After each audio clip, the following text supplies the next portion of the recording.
Премиерот мора да даде отчет како и на кој начин е финансирано патувањето на неговите деца во прекуокеанската работна посета во Соединетите држави, коментираат за Алфа експерти кои во неговите постапки препознаваат, како што велат, политички неморал. Четврти ден владата молчи. Политичкиот аналитичар Благојче Атанасовски вели дека Македонија е меѓу најсиромашните во Европа, па секој потрошен буџетски денар мора јавно да се оправда пред граѓаните.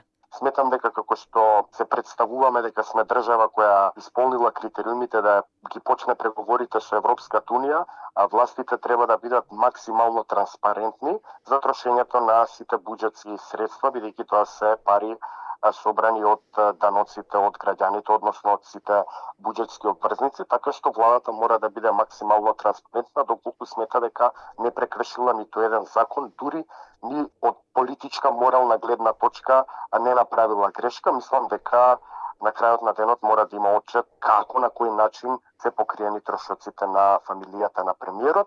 Отчетот на владата како троши пари, значи нејзин однос спрема сите граѓани во општеството, смета професорот Константин Миновски. Медиумите седма сила, тие се на контрола на власта која што и постојано треба да ги прешуваат.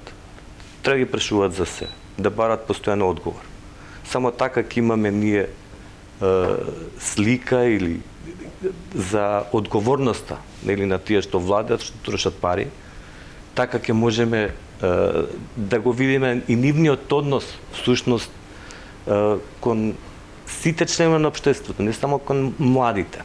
Додека премиерот заедно со семејството ја посети Америка, тамошната организација Преглед на светското население ја стави Македонија на 6-то место на ранг листата најсиромашни земји во Европа за 2023. Од тука е нејасно како се наоѓаат пари за ваков тип на патувања, па и за енормно високи функционерски плати. Владината делегација, за која се уште нема официјални податоци колку членови број, речиси една недела престојуваше во САД. Посетата беше работна, за која експерти коментираат дека незадолжително е присуството на сопругата, а за децата е, како што велат, крајно несериозно. Четврти ден Алфа чека информација од владата, која плати семејната екскурзија на премиерот во Америка.